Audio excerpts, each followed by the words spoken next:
He shoved me.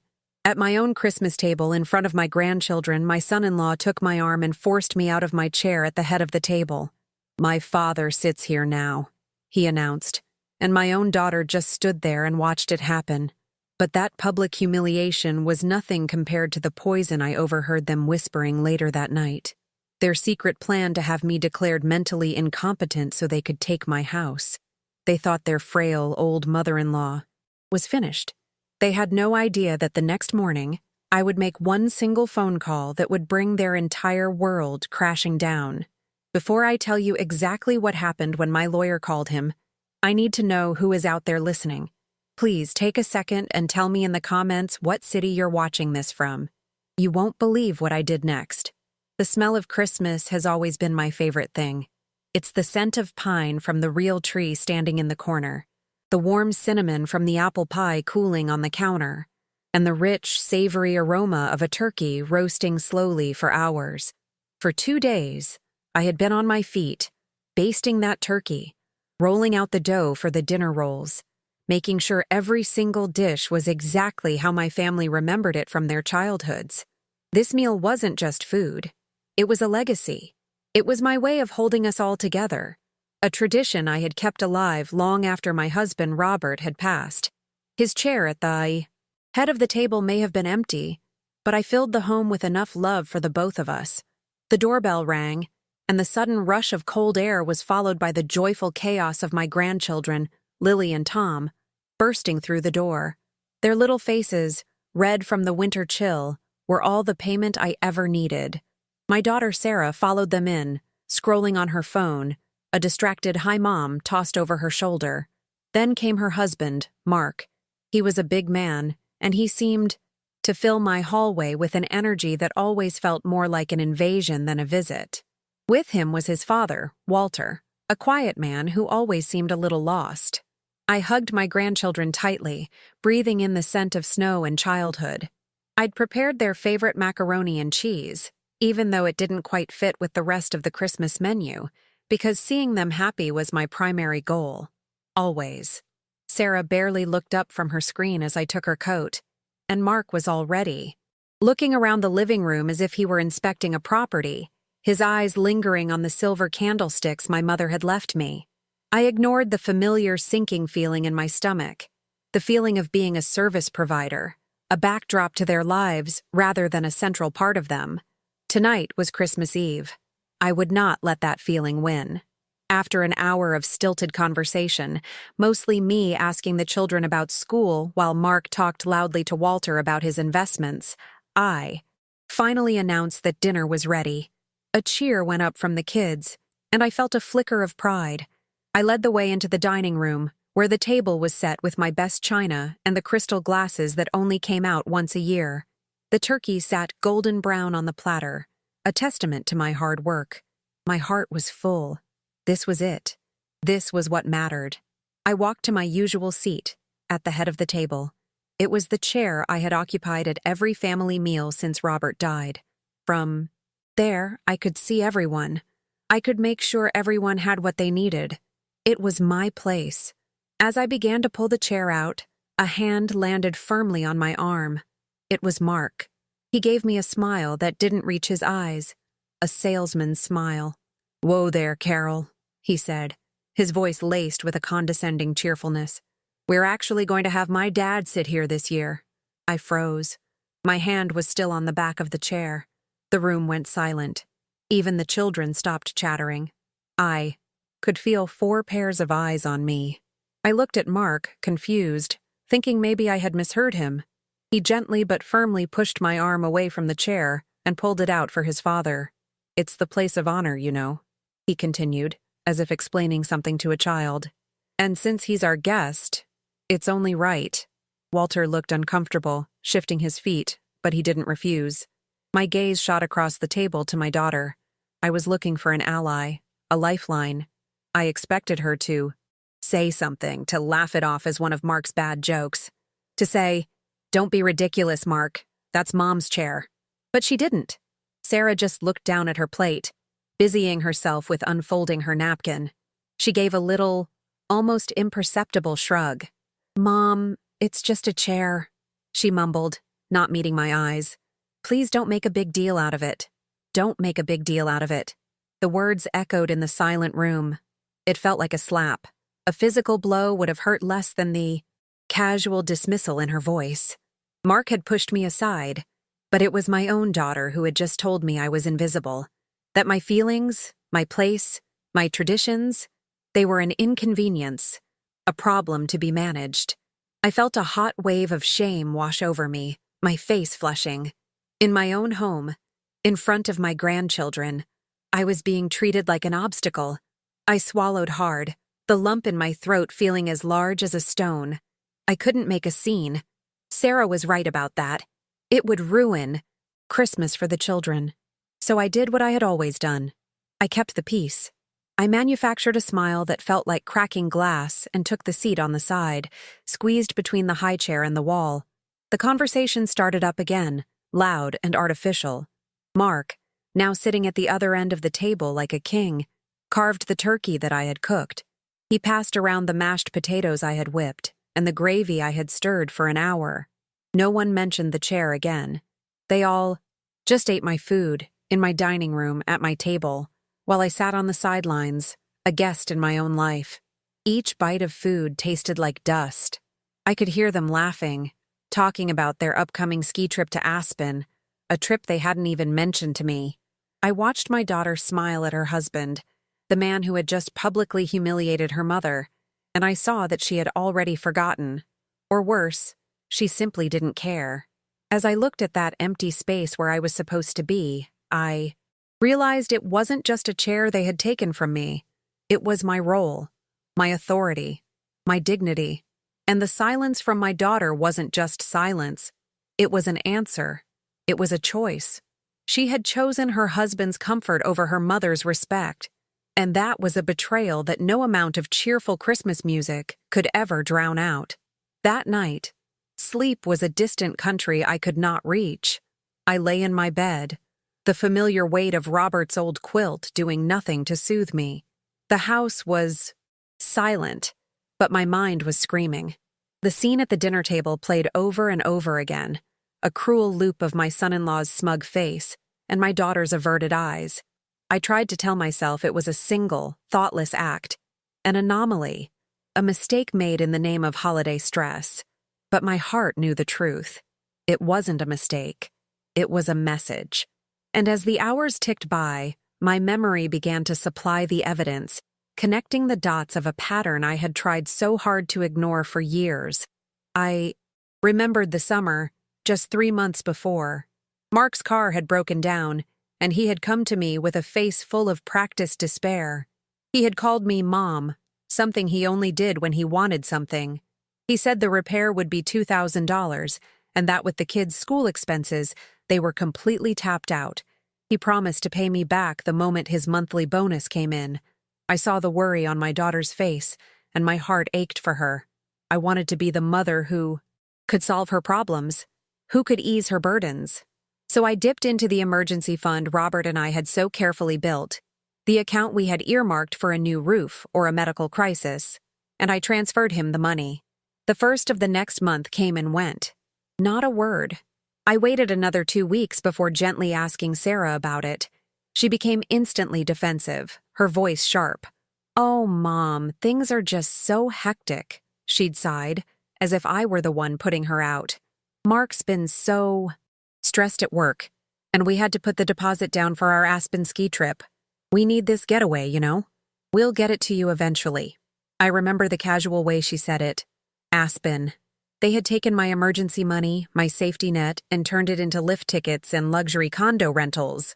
It was the first time I realized that to them, my money wasn't a loan to be respected. It was just a resource to be consumed. Then there was the matter of the patio. My rose garden had been Robert's pride and joy. He had planted every single bush, one for each year of our marriage. After he died, tending to those roses felt like continuing a conversation with him. It was my sanctuary. One Saturday morning in September, I was woken by the roar of a circular saw. I ran outside in my dressing gown to find Mark and 2 of his friends cheerfully ripping out my husband's rose bushes. Dirt and petals were everywhere. Mark greeted me with a triumphant grin. "Surprise, Carol!" he boomed over the noise. "Sarah and I decided this garden was just way too much upkeep for you. We're putting in a beautiful new stone patio. It'll be perfect for when we have friends over for barbecues." I stood there, speechless, staring at the carnage of my beloved garden. He hadn't asked. He hadn't even mentioned it. He and my daughter had made a decision about my home, my property, my sanctuary, and had hired his friends to execute it like a demolition team. When I finally found my voice, my protest was weak. He simply patted my shoulder, his expression full of condescending pity. "Now, Carol, don't you worry your pretty little head about it. We know what's best. You're going to love it." When I looked to Sarah for support, she just said, "Mom, he's doing something so nice for you. Why can't you just appreciate it?" They had replaced my husband's living legacy with a cold, gray slab of concrete that they used twice before complaining the weather was getting too cold. Every time I looked out my kitchen window now, I didn't see a gift. I saw a headstone for my own autonomy, and beneath it all were the whispers, the constant, dripping poison of their suggestions. "It's such a big house for just one person, Mom. We worry about you rattling around in here all alone. Are you sure you can handle the stairs?" At first, I mistook it for concern. Then I began to understand. They weren't building a case for my comfort. They were building a case against my competence. They were slowly, methodically, trying to convince me, and perhaps others, that I was no longer capable, that I was a problem in need of their management. All these memories, all these little cuts and betrayals, they swirled in my mind as I lay there in the dark. The Christmas dinner wasn't the start of something. It was the culmination. It was the moment their quiet campaign of disrespect finally went public. But even then, even after all of that, a small, foolish part of my heart still wanted to believe that. My daughter loved me. I thought that her weakness, her silence was the real enemy. I was wrong. The thirst was what finally got me out of bed. It was past midnight, the house still and dark. I crept down the hallway, not wanting to wake anyone. As I passed the guest room, I heard voices, Mark and Sarah whispering. The door was cracked open just enough for the sound to slip through. I paused, my hand on the banister, and the words I heard next were not just another insult. They were a verdict, and they would change everything. I stood in the darkness of the upstairs hallway, my bare feet cold against the polished hardwood floors my husband and I had installed 30 years ago. The house was breathing around me. The old grandfather clock in the foyer rhythmically ticked away the seconds. A sound so familiar it was usually a comfort. But tonight, it sounded like a countdown. I had only left my room for a simple glass of water to soothe a throat dry from unshed tears. But as I neared the top of the stairs, I froze. A low murmur was coming from the guest room. From their room. The door was ajar, a thin sliver of warm light cutting across the dark hallway carpet. I should have kept walking. I should have gone to the kitchen, filled my glass, and retreated back to the loneliness of my bedroom. A part of me, the part that had kept the peace for so long, screamed at me to turn back. But I was paralyzed, held in place by the sound of my daughter's voice, followed by Mark's low chuckle. It was the chuckle that stopped my breath. It was smug and laced with a cruelty I had never allowed myself to fully acknowledge before. "I'm telling you, the look on her face when I moved her from the chair," Mark whispered, his voice thick with amusement. It was absolutely priceless, like a confused old owl. Then I heard it. A sound that broke me more than the shove at the dinner table ever could. My daughter, Sarah, giggled. It was a soft, conspiratorial sound. "Oh, you're terrible," she said. But there was no heat in it. There was only shared amusement. They were reliving my humiliation as a fond memory, a private joke. The cold from the floorboards seemed to seep into my bones, a deep, invasive chill that had nothing to do with the winter night outside. I leaned closer to the door, pressing my ear against the cool wood, my heart pounding against my ribs. I hated myself for listening, but I was suddenly desperate, like a starving person lunging for a scrap of food. I needed to know the truth. The laughter subsided, and Mark's tone changed. It became serious, calculating. "But listen," he said. "Today was good. The patio project this summer, that was a good start. But today was a major step forward. We're building a very solid case." My brow furrowed. A case? What was he talking about? Sarah's voice was hesitant. "A case for what, Mark?" "Sometimes I feel like you're going too far. She's still my mother." A tiny, fragile flicker of hope ignited in my chest. For a second, I thought she was defending me, that she would finally stand up to him. But Mark extinguished it with his next words. "It's a case for her own safety, Sarah, for her own good. You see it too, you've said it yourself. She's getting forgetful. The garden was clearly too much for her to handle. Tonight, at dinner, she was obviously confused and distressed. She's getting fragile." Every word was a carefully placed stone, building a prison around me. He was taking moments from our life together and twisting them into weapons. "A few more episodes like this," Mark continued, his voice dropping even lower, more persuasive. "A few more public displays of her being overwhelmed, and it won't be hard to get Dr. Evans to listen. He's a family friend. We could suggest a competency evaluation. From there, it's a short step to getting power of attorney. We could manage her finances, this property, all of it, to make sure she's safe and taken care of course. The air left my lungs. Power of attorney. Competency evaluation. The clinical legal terms struck me with the force of a physical blow. This wasn't just about greed anymore. This was a coup, a meticulously planned, cold-blooded takeover of my life. I waited for Sarah to scream at him, to tell him he was a monster, to defend me. I held my breath, praying to a God I hadn't spoken to in years. "Please, Sarah, please." There was a long silence. The ticking of the clock downstairs seemed to grow louder, filling the void. Then, my daughter spoke, her voice so quiet I could barely hear it. I don't want her to hate us." It wasn't a protest. It wasn't a refusal. It was a negotiation of the terms of her betrayal. The hope in my chest didn't just flicker and die. It was violently ripped out, leaving a raw, gaping wound. "She won't even understand what's happening," Mark soothed her. "We'll be taking care of her, and we'll finally be able to make sure this house stays in the family. Our family, where it belongs." I couldn't hear anymore. I backed away from the door, my hand clamped over my mouth to stifle the sob that was clawing its way up my throat. I moved without making a sound. A ghost in my own home. I didn't get the glass of water. I fled back to my room, closing the door so gently it didn't even click. I slid down to the floor, my back against the door as if to barricade myself from the truth. But the truth was already inside.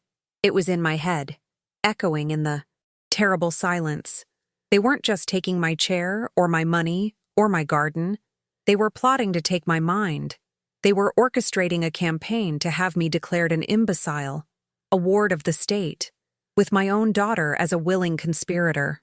In the cold, silent darkness of my bedroom, I finally understood. This was not a family squabble. This was a war. And my own child thought I was too old, too weak, and too stupid to even see the battle lines being drawn. I did not sleep. The sun rose on Christmas morning to find me sitting in the armchair by my window, watching the pale pink light creep across the snow-covered lawn. The night had been a crucible, a long, dark passage through the fire of betrayal. The woman who had gone to bed on Christmas Eve, hurt and humiliated, but still clinging to a thread of hope, was gone. I had mourned her death in the silent hours before dawn. The person who watched the sun rise was someone else.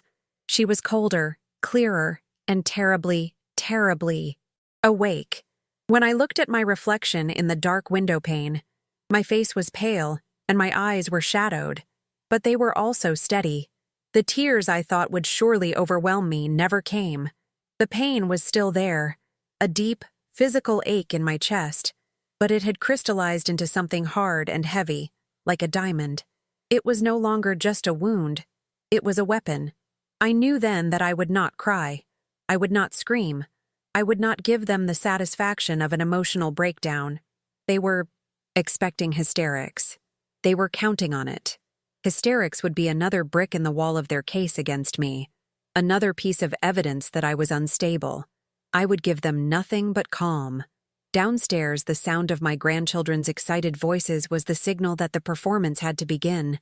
I smoothed my robe, composed my face into a mask of placid neutrality, and descended the stairs.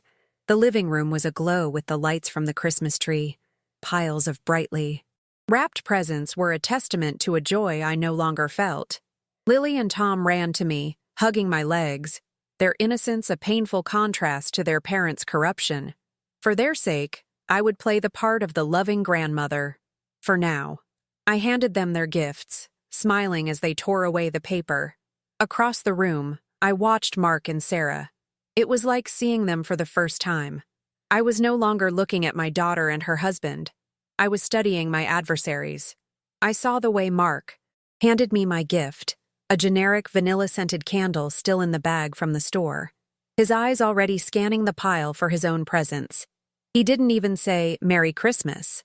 I saw the way Sarah carefully avoided my gaze, busying herself by filming the children with her phone, creating a perfect, curated reality that bore no resemblance to the truth of our family.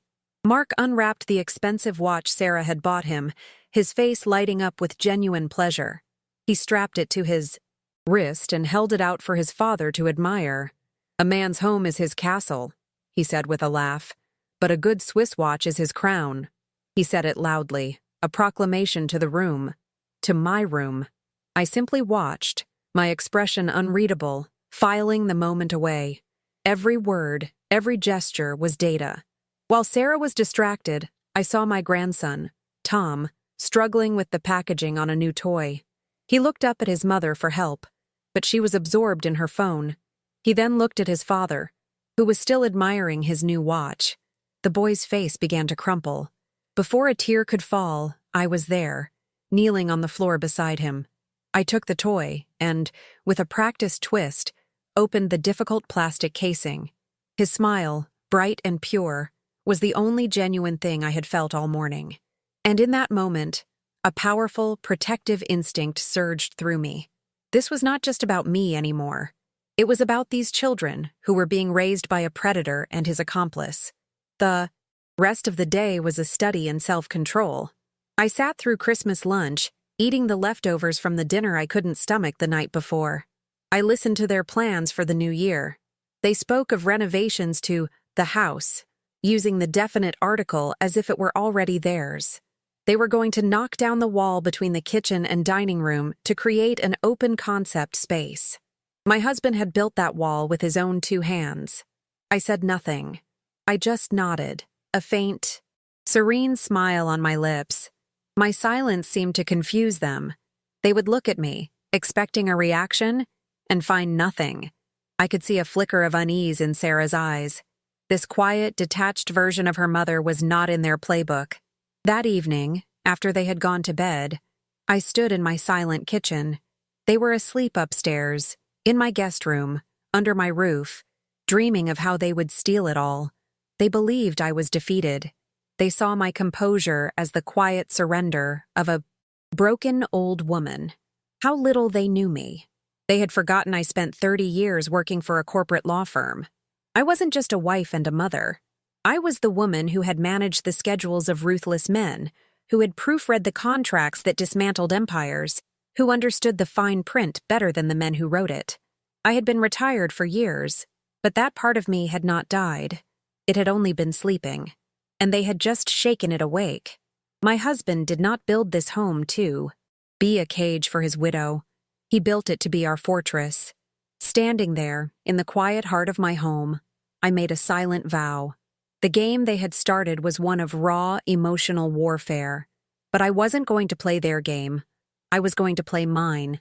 And in my game, the rules were written in ink, signed and notarized. The day after Christmas was always a strange, quiet day.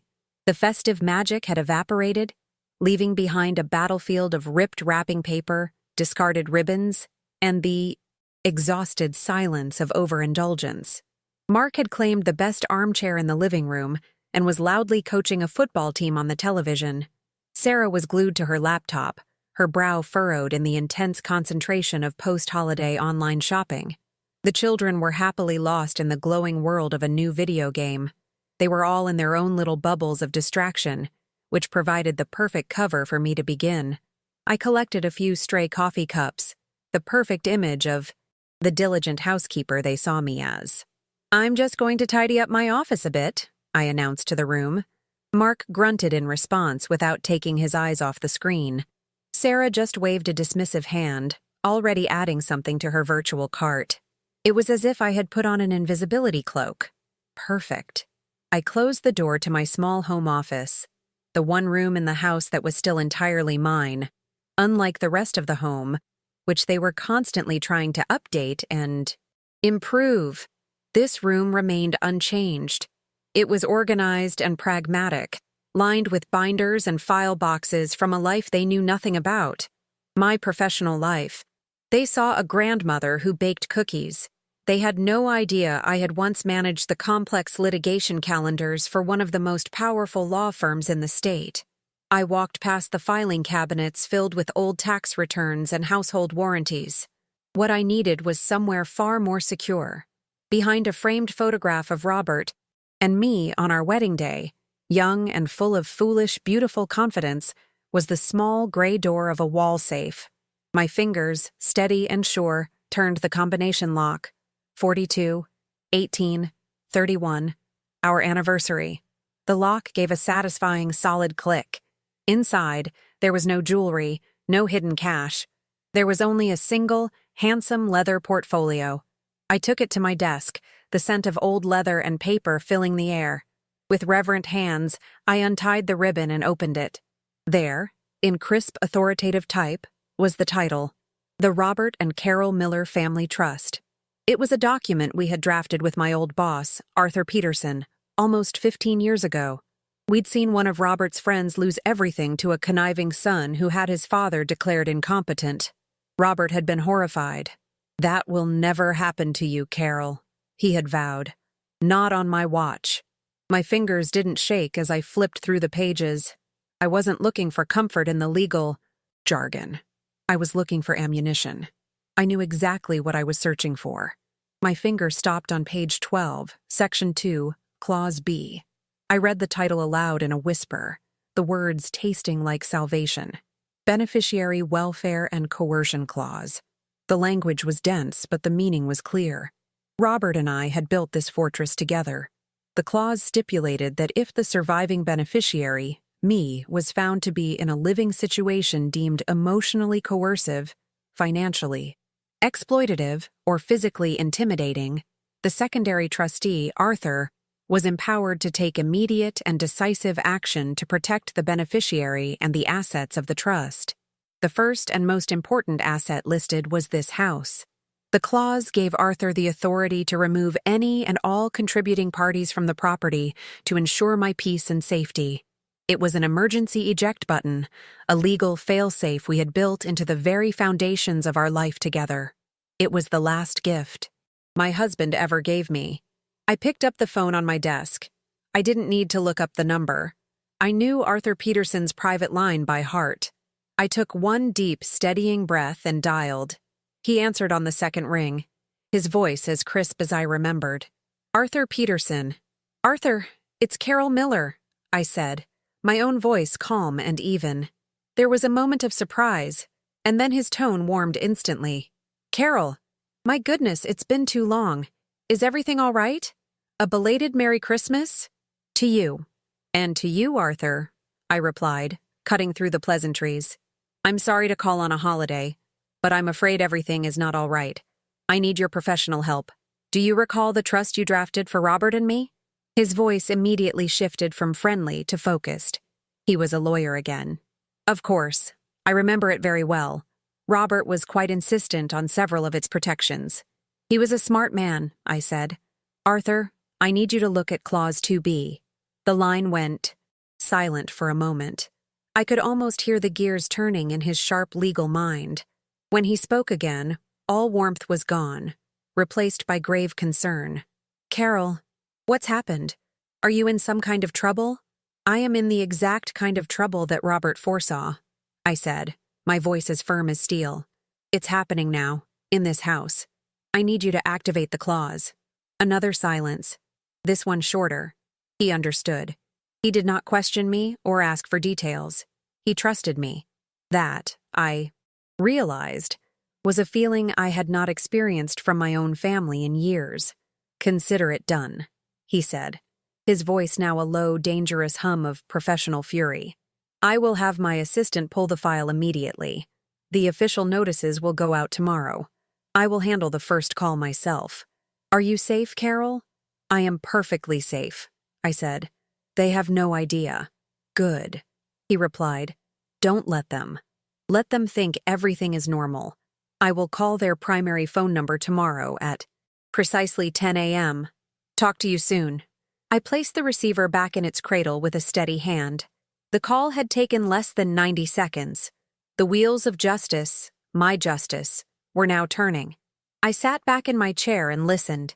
From the living room, I could hear the roar of the crowd from the football game on TV, and my son-in-law's subsequent shout of frustration. He was watching his team lose, completely unaware that he was about to lose a much, much bigger game. The next morning, I woke. Before the sun. There was no dread, no anxiety, only a strange and profound stillness in my heart. I was a soldier on the morning of a battle, not giddy with bloodlust, but filled with a quiet, resolute certainty in my cause and my plan. I went downstairs and began my morning routine. I put on the coffee, the rich aroma filling the kitchen. I took out the eggs and bacon. I would make them a big breakfast. It would be the last one I ever cooked for them in this house. They straggled downstairs. One by one, puffy-eyed and entitled. The children were still sweet, giving me sleepy hugs. Sarah immediately started complaining about the weak Wi-Fi signal in the guest room. Mark grunted and poured himself a giant mug of my coffee without a word of thanks, then slumped into a chair at the kitchen table to scroll through the news on his phone. They were so comfortable, so deeply secure in their position, that they were blind to the tidal wave that was about to hit them. I served them their breakfast, playing the part of the docile matriarch one last time. My eyes kept drifting to the digital clock on the microwave. 9:45. I refilled Mark's coffee cup. 9:52. I buttered a piece of toast for my granddaughter. 9:59. I took my own seat at the table, cradling my cup, my gaze fixed on Mark's phone where it lay beside his plate. The second hand on the wall clock swept upwards. And then, precisely as the display clicked over to 10 the phone buzzed to life, its ringtone a jarring, obnoxious pop song that shattered the morning quiet. Mark groaned, annoyed by the interruption. He glanced at the unknown number and answered with a gruff bark. Yeah? What? I took a slow, deliberate sip of my coffee. The show was beginning. His posture changed almost immediately. He sat up a little straighter, his annoyance shifting to confusion. Who is this? He asked, his voice sharp with suspicion. There was a pause. Arthur Peterson? I don't know any— Wait, my mother-in-law's old boss? He shot a quick, dismissive glance in my direction, then turned away, lowering his voice as if I were a child who shouldn't be listening to adult conversation. I heard him force a laugh. Listen, Mr. Peterson, I don't know what this is about, but we're a little busy here. The Miller Family Trust? Never heard of it. I think you've got the wrong information, buddy. He went silent again, listening. I watched as the blood drained from his face. The confident, arrogant set of his shoulders began to slump. His knuckles, wrapped around his phone, were turning white. He had stopped being a powerful man talking down to a stranger. He was now a defendant, listening to a verdict. He put his other hand on the table to steady himself. Whatever Arthur was saying, it was hitting him with the force of a physical blow. Suddenly, he shot to his feet, the kitchen chair scraping loudly against the floor. That's impossible, he roared into the phone, his voice cracking with disbelief. You can't be serious. That's my wife's family home. You can't just— You have no legal right. Sarah, drawn by the shouting, appeared in the doorway, a look of alarm on her face. Mark? What on earth is going on? Mark ignored her, his entire being focused on the voice in his ear. 30 days? He shrieked, his voice reaching a new, panicked pitch. 30 days? Are you insane? This is harassment. We'll sue you. We'll sue her. He was wild-eyed now, a cornered animal. He stabbed the end call button on his screen and slammed the phone down on the counter. It clattered and skidded, nearly falling to the floor. He stood there, breathing heavily, his chest rising and falling. His face was a terrible mixture of white-hot rage and icy-cold panic. "Mark," Sarah said again, her voice trembling. "Talk to me. Who was that?" He finally turned to look at her, but his eyes were unfocused, staring right through her. "A lawyer," he choked out, the words tasting like poison in his mouth. "Your mother's lawyer." "My mother's?" Sarah asked, confused. "She doesn't have a lawyer." "Oh, she has one," Mark spat, a hysterical laugh bubbling in his throat. "She has a real shark, apparently. He says there's a trust, some legal thing Robert set up, on the house." He swallowed hard, the reality of his situation crashing down on him. "He says the house belongs to the trust, and he says we have to be out in 30 days. Sarah's mouth fell open. Her face cycled through shock, confusion, and then utter disbelief. "Out? What do you mean, out? That's crazy. Mom would never—" Her voice trailed off as her eyes, for the first time, landed on me. I hadn't moved. I was still sitting at the table, calmly sipping my coffee, watching them. Mark followed her gaze. His head whipped around, and his eyes locked with mine. For a full 5 seconds, he just stared, the gears of his mind grinding, processing, connecting. The phone call, my strange calm, my silence. He saw it all. He finally understood that this was not some random bureaucratic nightmare. This was a deliberate, calculated, and perfectly executed maneuver. This was me. He pointed a trembling finger at me, his face contorted in a mask of pure fury. The predator who had been so certain of his kill had just stepped into a trap he never knew existed. And he was finally looking at the woman who had sprung it. The silence in the kitchen stretched for a moment, taut and thin, before Mark finally broke it. His pointing finger trembled, not from age or weakness, but from a rage so profound it shook his entire body. "You," he hissed, the word a venomous dart. "You did this." He lunged across the room, not at me, but at the table where I sat. He slammed both palms down hard on the oak surface. The coffee cups jumped, sloshing dark liquid onto the placemats. It was a classic act of physical intimidation, a display of masculine power meant to make me shrink, to make me afraid. It had worked on me before. It would not work again.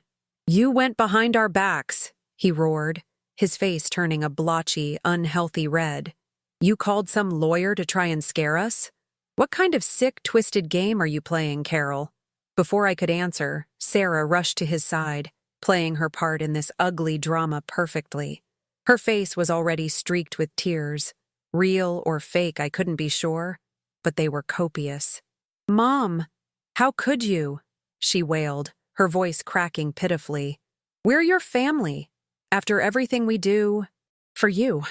After we came here to spend Christmas with you so you wouldn't be alone. This is how you thank us? By trying to make us homeless?" Ah, there it was. The first volley of guilt. The opening salvo of emotional blackmail. I had been waiting for it. I took a slow, deliberate sip of my now lukewarm coffee. I looked at his furious, contorted face, and then at my daughter's performance of wounded betrayal. I felt a strange sense of detachment, as if I were watching a poorly rehearsed play. I set my cup down in its saucer with a soft click. "This is my house," I said, my voice quiet, even, and utterly devoid of the emotion they were expecting. "You are guests here. Your long-term stay has been terminated." The simplicity and coldness of my words seemed to stun them more than any shouting match could have. Mark stared at me, his mouth agape, searching for the hysterical, emotional woman he thought he knew. He couldn't find her. "Terminated?" he finally sputtered, a wild, disbelieving laugh escaping his lips. "You think you can just terminate your family? I'm your son. Sarah is your daughter. We'll fight this. We will get our own lawyer, and he will tear this sham of a trust to pieces. You will not win, you senile old woman." "Mom, Think about the children, Sarah cried, latching onto her next line of attack. Lily and Tom, are you really going to throw your own grandchildren out onto the street?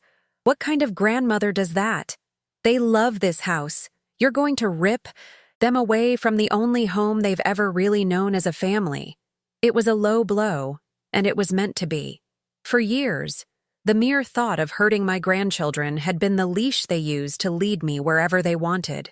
I could feel the old, familiar pang in my heart, the instinct to cave, to do anything to protect the children from conflict. But then I remembered the conversation I had overheard. Their plan to use my love for my grandchildren as a reason to strip me of my own mind. That memory was enshielded. My grandchildren are always welcome in my home, I said, my voice still unnervingly calm. But their parents' sense of entitlement is not. This decision is not about them.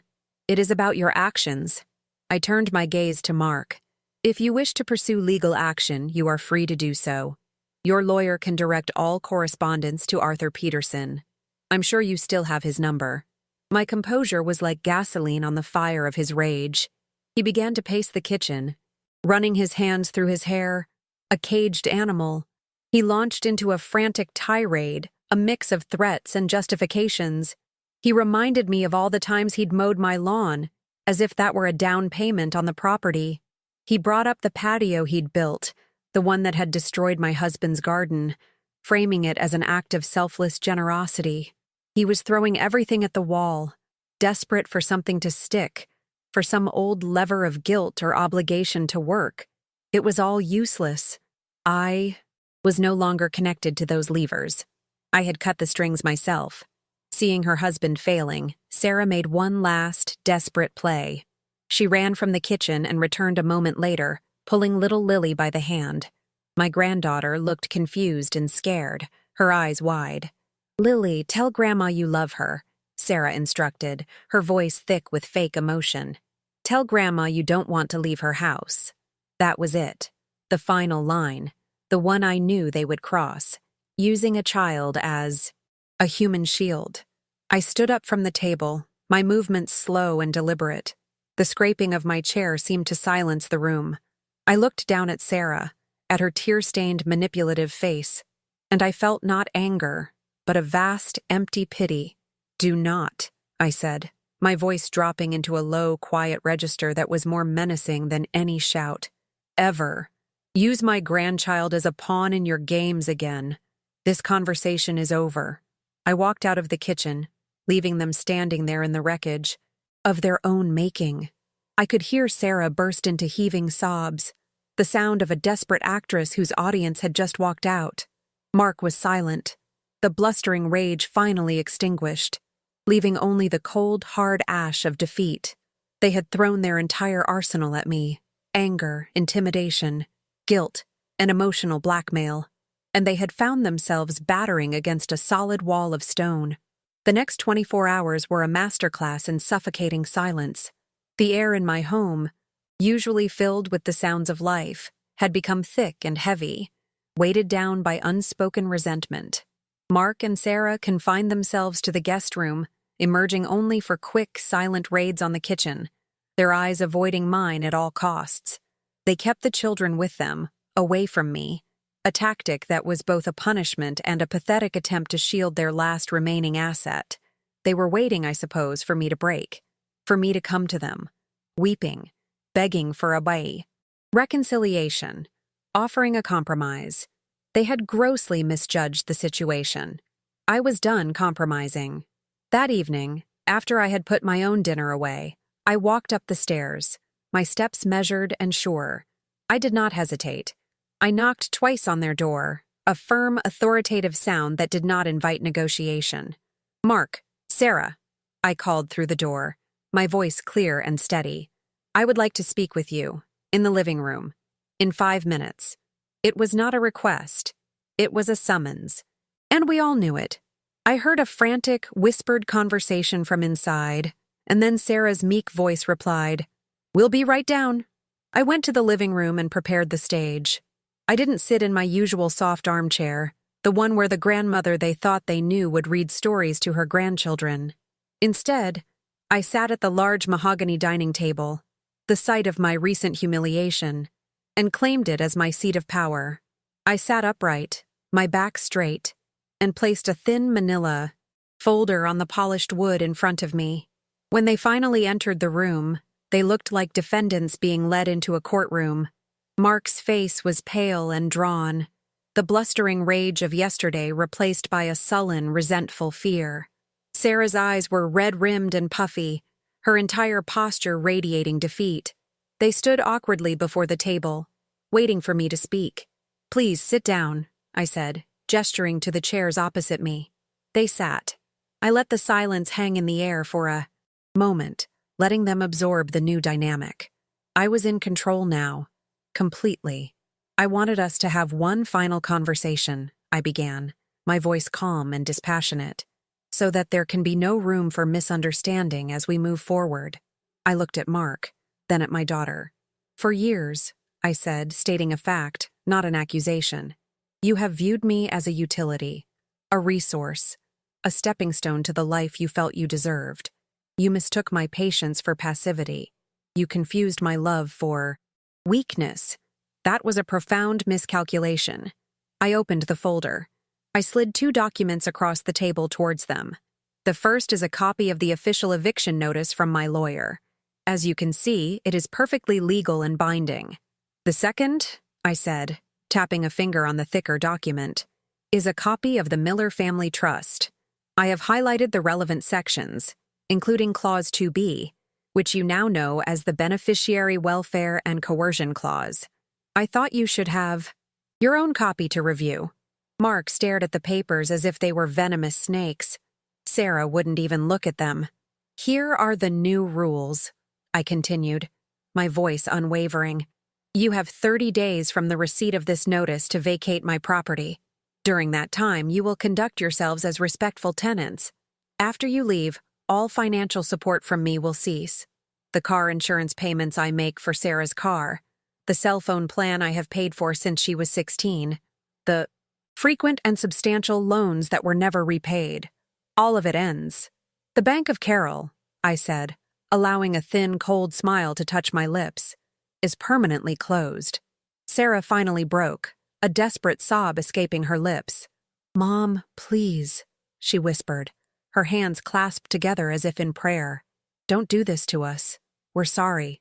We can fix this."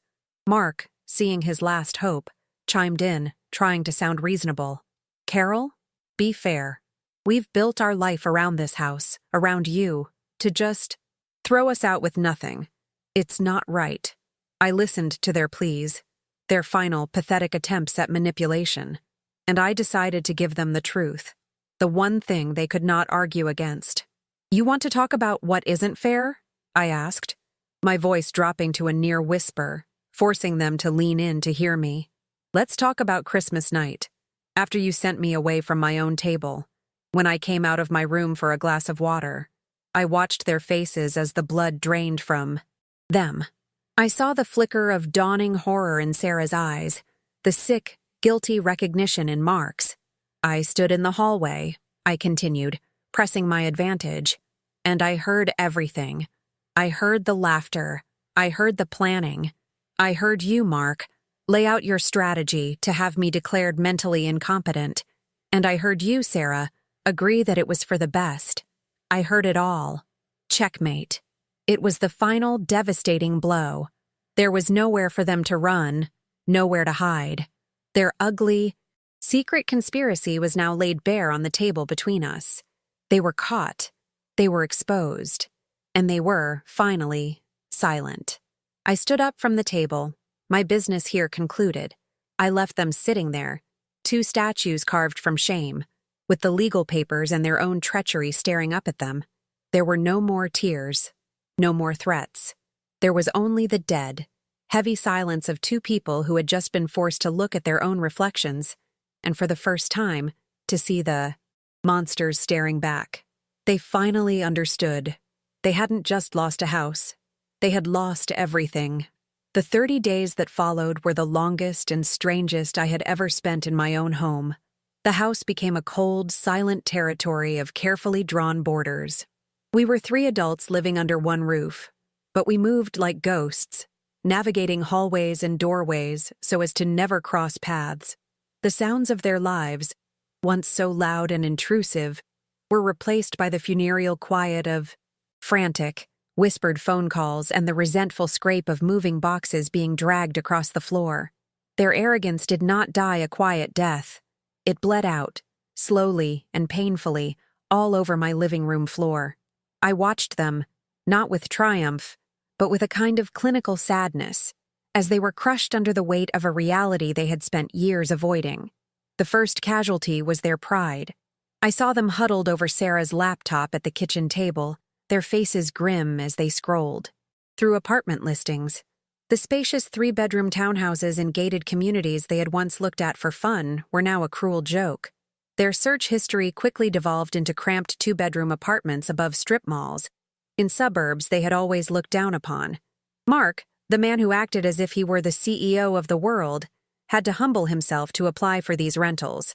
I saw the rental application he left on the counter, a form that demanded proof of income, a credit check, and references. He, who had treated my home like his personal fiefdom, was now at the mercy of a property manager who would decide if he was worthy of renting an apartment with a view of a parking lot. A week later, I overheard a furious, choked phone call he had with Sarah. Their first application had been rejected. Poor credit.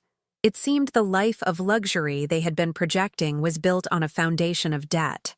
The next thing to go was their lifestyle, to come up with the security deposit. And first month's rent for a place they eventually found. They had to sell things. One Saturday, a man came to the house and bought the expensive Swiss watch Mark had received for Christmas. I watched from the kitchen window as Mark handed it over, his face a mask of bitter resentment. He had worn that watch like a crown, and now it was gone, liquidated to pay for the consequences of his own greed. Sarah quietly listed her designer handbags on a website, her face pale as she took pictures of the accessories she had once flaunted as symbols of her success. Their social circle, once a bustling hub of activity centered around barbecues on my now-hated patio, evaporated. Friends who were happy to enjoy my home and my hospitality were less enthusiastic about helping them pack or visiting them in their future, much smaller, world. Their phones, which had once rung constantly with invitations, went quiet. Their kingdom, they were discovering, had been built entirely on my land. Stress began to eat away at the foundation of their marriage. Their quiet, conspiratorial whispers turned into sharp, acrimonious arguments that seeped through the guest room door. He blamed her for not having a better handle on her senile mother. She blamed him for being too aggressive, for pushing too hard, for getting them caught. Their partnership, forged in mutual greed, could not withstand the pressure of shared failure. On the last day of the month, a cheap rental truck pulled into my driveway. Mark and one of his few remaining friends hauled their boxes and furniture, their faces slick with sweat and grim with effort. It was a gray, drizzly day, a fitting backdrop for the pathetic end of their reign. Sarah tried to speak to me one last time, her eyes filled with what looked like genuine tears of regret. "I'm so sorry, Mom," she whispered. "I messed everything up. I looked at my daughter, this woman I had raised, and felt a deep, profound sadness for the person she could have been." "I know, Sarah," I said, and my voice was gentle. "I accept your apology, but I cannot accept a return to the way things were. A plate that is shattered can be glued back together, but it will never be the same." I said my goodbyes to the children in private, hugging them tightly and assuring them that Grandma's house and Grandma's love were not going anywhere. I would see them soon. This was not their fault, and they would not pay the price. Then, it was over. The truck, loaded with the remnants of their life here, rumbled down the driveway. Mark didn't look back. Sarah gave one last, sorrowful glance at the house she had tried to steal, and then they were gone. I stood in the open doorway, the cool, damp air feeling clean on my face. I looked through the rooms of my home. They were messy and scuffed from the move, but they felt lighter. The oppressive, suffocating atmosphere that had been choking me for years had lifted. It was quiet, but it was no longer the heavy silence of a battlefield. It was the clean, peaceful silence of a home that had been reclaimed. I closed the front door, and the solid, definitive click of the lock was the most satisfying sound I had ever heard. It's been 6 months since the U-Haul truck pulled out of my driveway. The silence it left behind was deafening at first, but slowly, day by day, it transformed. It was no longer the silence of absence, but the sound of presence. My presence. The sound of my own thoughts, my own music, my own peace. Spring arrived, and with it, a powerful primal urge to rebuild. The first thing I did was hire a young, hard-working crew to demolish the cold gray patio that had been a monument to my own erasure. I stood and watched as they broke up the concrete slab with sledgehammers, each crack and shatter feeling like a small act of liberation. Where the patio once stood, there is now rich, dark soil. And in that soil, I have planted new rose bushes. They are small and delicate now, but they are mine. I am nursing them, tending to them, and watching them grow. It feels less like gardening and more like healing. My life, once shrunken to the size of my family's needs, began to expand. I called my old friend, Martha, the one I used to work with at the law firm, and we had lunch. And then we had lunch the next week, and the week after that. I joined a book club that meets at the local library, a place filled with the quiet energy of stories and whispered opinions. I found that my own opinion, so long suppressed, was still in there, and that people were actually interested in hearing it. I started taking long walks through the neighborhood, not to run errands, but just to feel the sun on my face. My home has transformed as well. It is no longer a fortress or a battlefield. It is a sanctuary. My sanctuary. I rearrange the furniture to please my own eye. I play my old jazz records as loud as I want. I sit at the head of my dining room table whenever I please, and I eat my dinner there, looking out at my budding rose garden, and I feel a profound sense of rightness, of belonging. The children visit every other weekend. I insisted on it. Their parents drop them at the curb, and I meet them at the door. The love I have for Lily and Tom was never the issue, and I refuse to let it become a casualty of their parents' war. We bake cookies, we read stories, we work in the new garden together. I am showing them, through my actions, what a home built on love and respect truly looks like. Sarah writes me long, apologetic letters. I read them, and I believe she is sorry. But I also know that sorrow is not the same as change. Forgiveness is a journey, and I am taking it one slow, careful step at a time, from the safety of my own unbreachable peace. I often think about the woman I was on Christmas Eve, the one who thought her only role was to absorb the unhappiness of others to keep a fragile peace. I don't blame her, but I no longer recognize her. Pain is a terrible thing, but sometimes it is also a gift. It is the fire that burns away the non-essential, leaving behind only the truth of who you are. They said I was taking up someone else's space at the table, but the truth is, I was just taking back my own. For years, I thought that keeping the peace, no matter the cost to myself, was my most important job. I've learned that protecting your peace is the only job that matters. Never let anyone make you feel like a guest in your own life. And please, never forget that true love, real love, doesn't diminish you to make itself feel bigger. It honors you. It protects you. It gives you the space to grow. My home is quiet now, and that peace is my greatest treasure. I know there are so many others out there who might be feeling invisible, just like I did. Every time someone subscribes to this channel, it feels like a vote of support, a sign that another person is finding their voice. If my story has touched you, please help this community grow stronger. Your support means more than you know. My name is Carol Miller, and I am finally, wonderfully, home.